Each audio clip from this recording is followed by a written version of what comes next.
Okay. Woohoo. Hi, guys. Thanks for coming. So thank you for the brilliant introduction page. I am going to talk about the banks that are funding climate change. So yeah, I'll go ahead and get started. So I'll start with a little bit of background, just for maybe people who haven't heard of some of these things. So the big one is the Paris Climate Agreement. The Paris Climate Agreement is this agreement from countries all over the world that have signed on to it in order to help reduce their carbon emissions.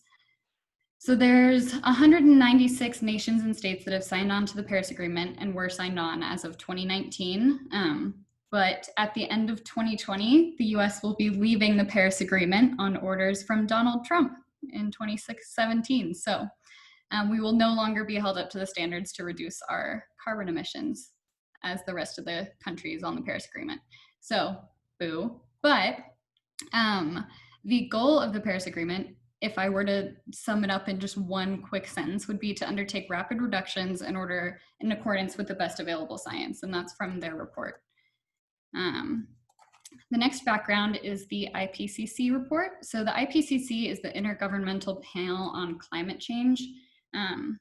This panel basically makes this big report each year that kind of helps inform people about the science around climate change and how it's changed in the past year or so. The IPCC is supported by the World Meteorological Organization and the United Nations Environmental Program. So that's these two organizations over here.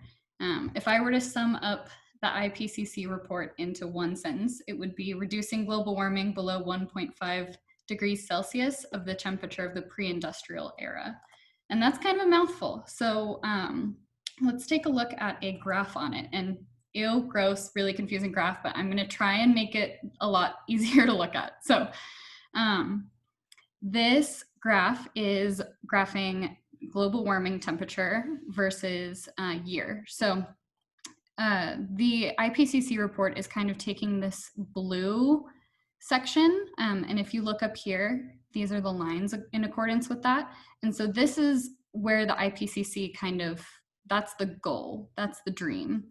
And you'll see this 1.5 degrees Celsius line here, and there's a little bit above this 1.5 degrees Celsius, but the majority of it is below that. So that is the goal.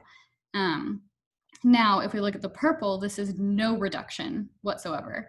And this has got a broader range. So this could be anywhere around 1.5 degrees Celsius, below it, above it. And really, if we want to be safe, we should try and follow this blue line, which is what the IPCC report is promising.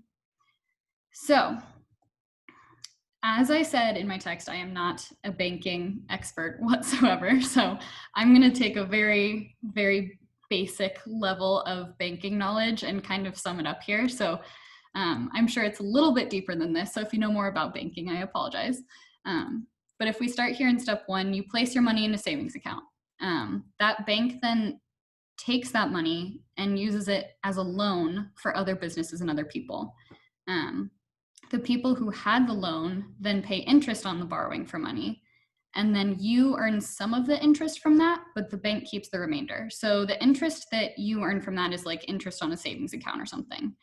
And really what we're looking at here is that banks are funding fossil fuel industries through financing, investing, and insuring those top companies. And so we're looking at the banks giving out loans to these people in this step here. So the majority of the information that I get is actually from this big report called Banking on Climate Change. I might call it BOCC, but this report is primarily done by the Rainforest Action Network, but all of these 6 organizations contributed to it. And you might see RAN in there, and that's referring to Rainforest Action Network. Let's see here. So this report is an international report. So banks from countries all over the world were looked at. So it's not just a US thing, it's considered in all other countries. And if I were to take this report and stick it into one sentence, it would be this. So 35 private sector banks have financed fossil fuels $2.7 trillion since the Paris Agreement was adopted in 2016, with financing on the rise each year. So $2.7 trillion. Let's kind of take a look at that. So this is the funding. This cheesy picture of an Eiffel Tower is just to symbolize the start of the Paris Agreement, which is super cheesy, and I love scientists for trying to do that. But so in 2016, you'll see $640 billion, and then you'll see it go up to $674 billion, and then $700 billion, and $736 billion. This is the funding each year that was given to fossil fuels from the 35 top banks. I also want to add that this Banking on Climate Change report is supported by 160 organizations across the world. So while these 6 organizations made it, it was supported by a lot more of the community. Okay. So the banks. This is the big reveal. And some of you might already know this, but does anyone want to take a stab at who they think the top funder of fossil fuels is? Which bank?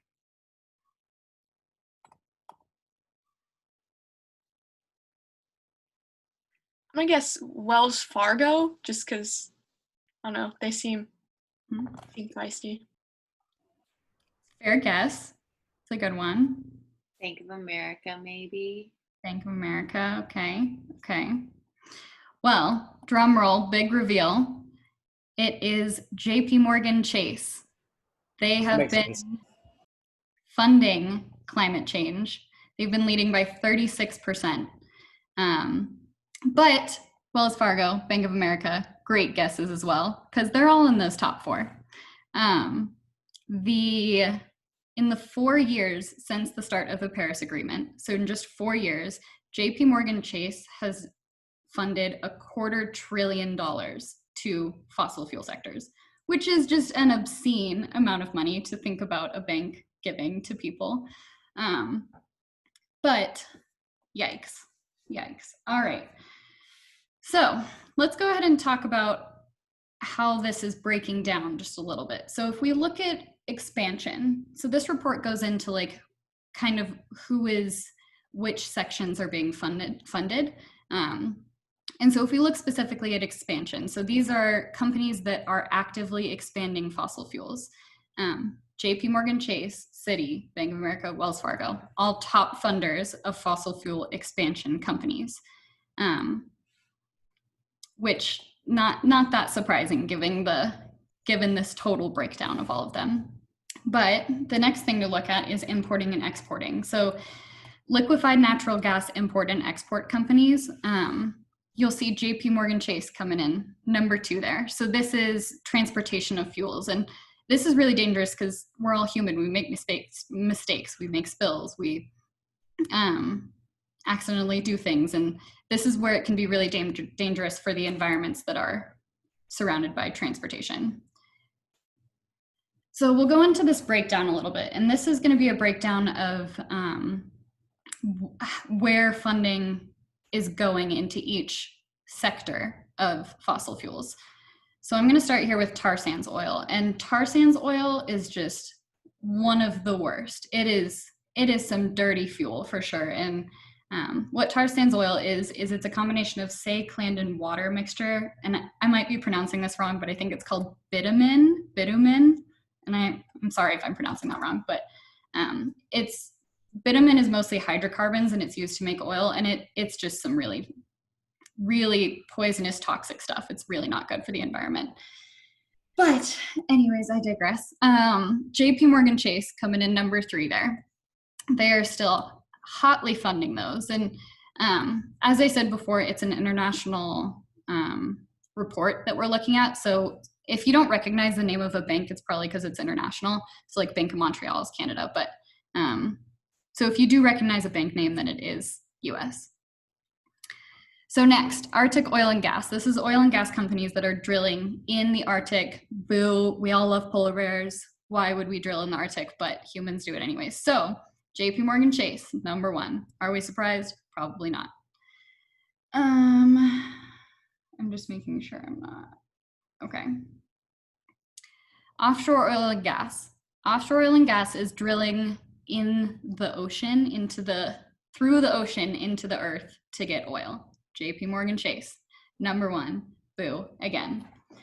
Financing, I do want to bring up another point that was made by the report, and it's that financing for offshore oil and gas grew more rapidly than any other spotlight fossil fuel sector over the past year.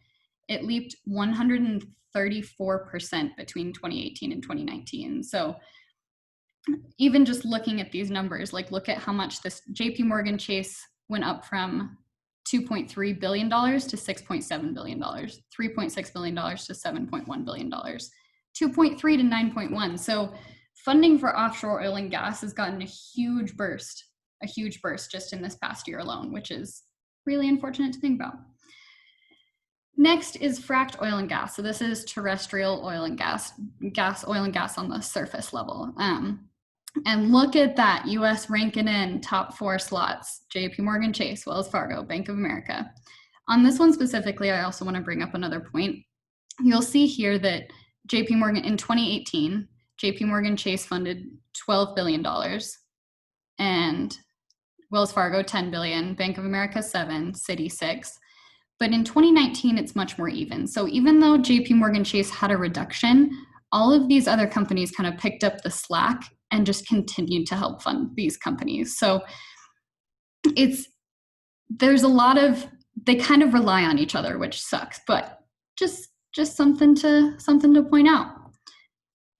The last one is coal mining. And look at that list. The top 4 companies are actually all Chinese companies, and this is not an American bank. So we did not take a top 5 spot in this one, but shocker, JP Morgan Chase is number 6.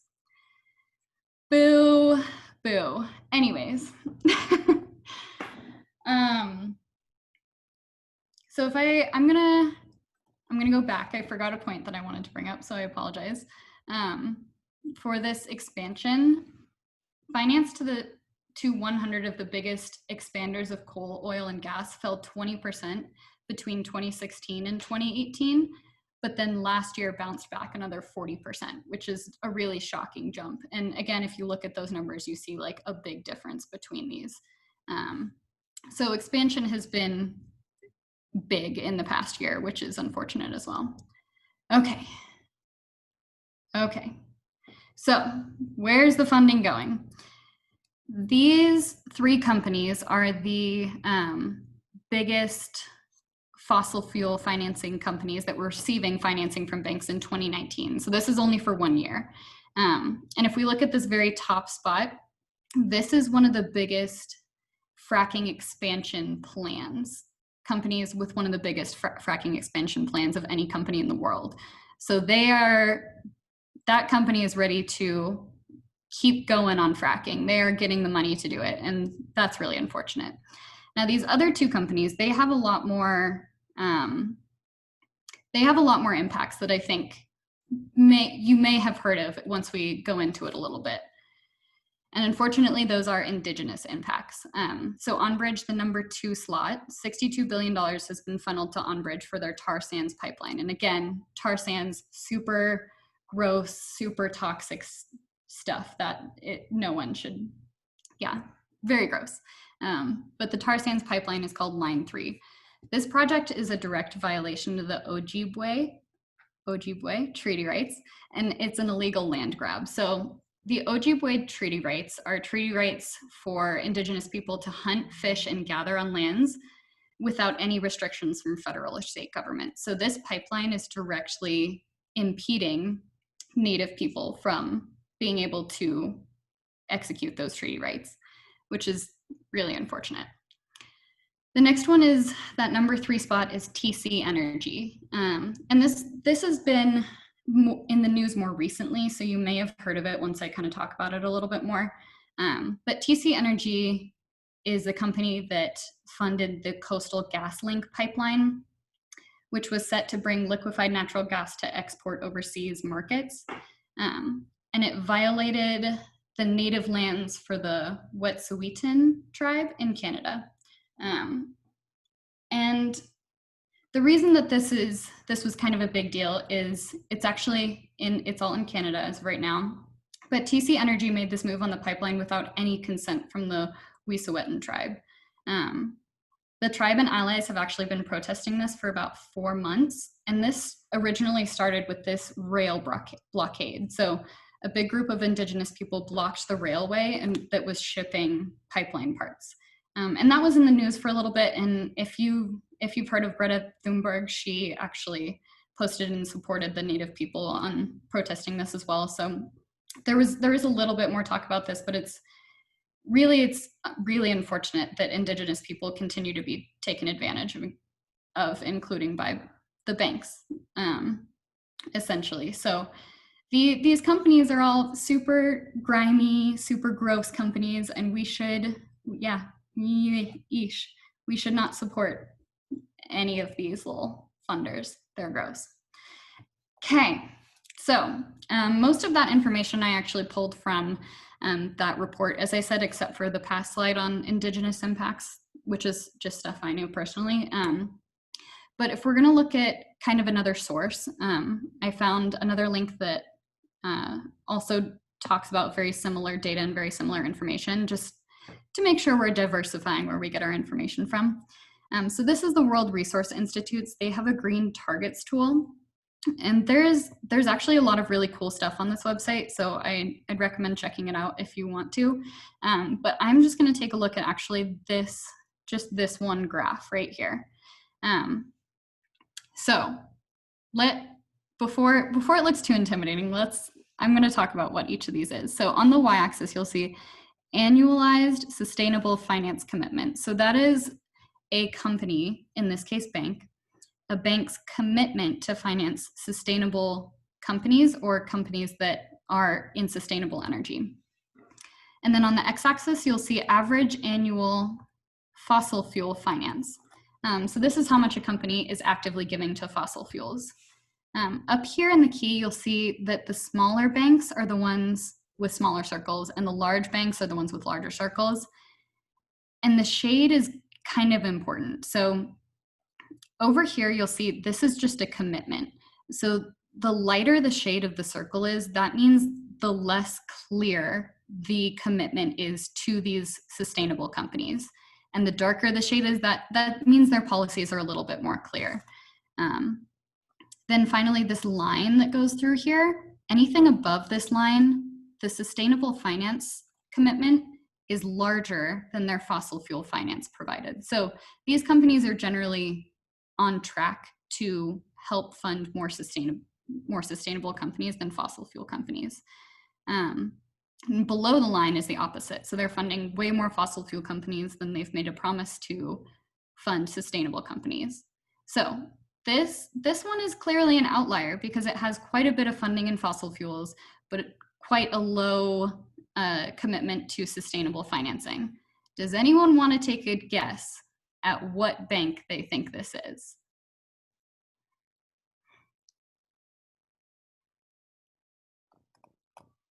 It's not a trick question. It starts with a J and it ends with a P. Yes. Heck yeah, it is JP Morgan Chase. Are we surprised? Probably not. So, yep, JP Morgan Chase is, again, they're doing a lot of fossil fuel financing, but they haven't committed enough to sustainable energy, to sustainable companies. So that's just another resource that shows that as well. So kind of wrapping it up, banking solutions, again, I am not a person to give financial advice, so I definitely highly recommend you do research on your own. But from the places that I have found, that there's a few resources that I want to share. So the first one is Stop the Money Pipeline. It's this company that wants people to stop putting their money towards pipelines. Get it? But they have a list of tools to help you think about the best banking options, and that's in this link. But you can look it up on their website as well. The next is NerdWallet has an article called "Is Your Bank Socially Responsible?" And this article it's a little bit more backed by statistics and data, which is really interesting. So it lists banks that have a B Corp grade. So banks have taken this 200-point test on social responsibility, and only banks that scored an 80% or higher are listed in this article. So I maybe give it a look. The last one is Protect Our Winners, POW. They are an organization that is super climate change focused, and they are actually led primarily by a big group of athletes. So they're a very athletic organization, and they combine athletes with climate change knowledge, which is really cool.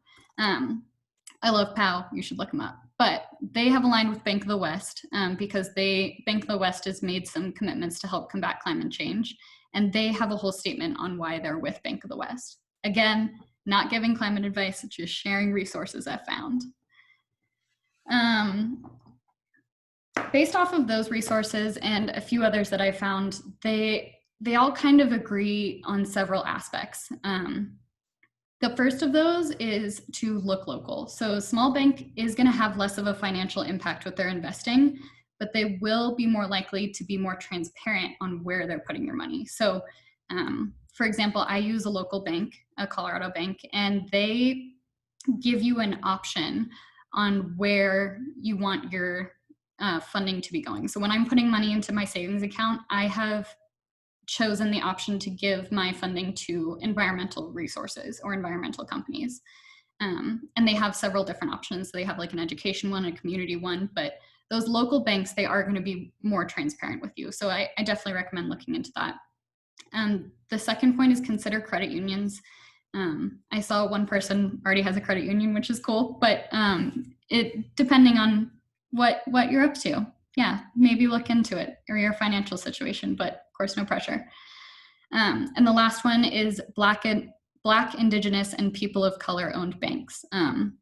That's generally a pretty good indicator of social responsibility, but definitely do research into them as well. And most all of the resources I found agree to send a breakup letter to your bank. Rejected. So this draft that I put in here, Rainforest Action Network are the people that that made the big report that I pulled most of my information from. They actually have a draft letter that you can send to your bank on why you're leaving and if it's for climate change purposes. So they highly recommend sending a breakup letter, and like, how fun is a breakup letter? So why wouldn't you?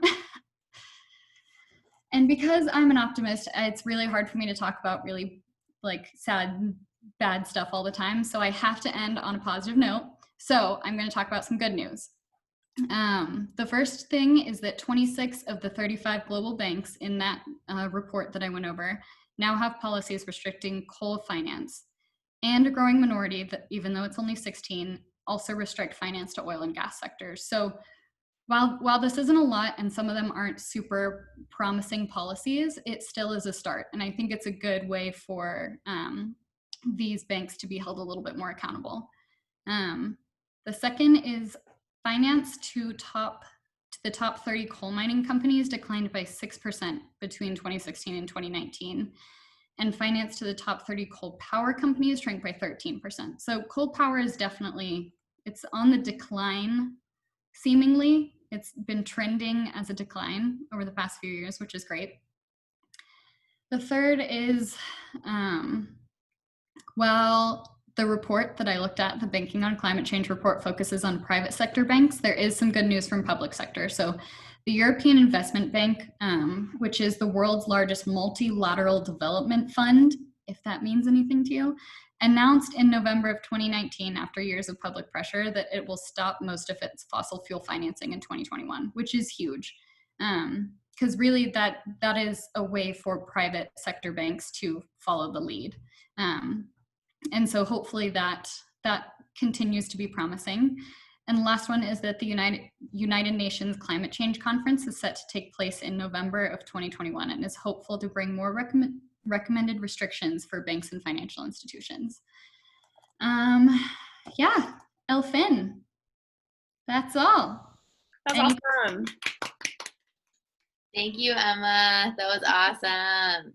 I want to point out before anyone else asks questions or anything, that this, at least like in my world, being someone that's like involved in like climate science and climate change, this is a huge effort among climate scientists right now, like in terms of it's really popular to do and to send that breakup letter, because there's so few things that sometimes it seems that there's so few things that we can truly do to make an impact on like the climate crisis and climate change. And like, this is one thing that like, if we, you know, it's hard to convince people to stop driving cars, and it's hard to do all these other things, but like find a new bank, whatever. You could probably find a local bank with better interest rate anyways. And it's something that's like gaining a lot of momentum among like scientists too, to be like, well, at least I did this. So it's really, I'm glad you brought this to everyone's attention, Emma, because this is like really super cool. Yes, I'm glad to hear that you think that's a movement within climate scientists as well. That's really cool. Yeah, definitely. Any questions? Yeah, I have a quick question about that like graph you showed. There was a little dot that's like in the upper left. I was thinking the same thing. I wanted to know those too. When I wanted to know, but we'll thank them. So that little tiny thing is this one, right? Is that what you're talking about? Yeah. Bank of Montreal. Okay.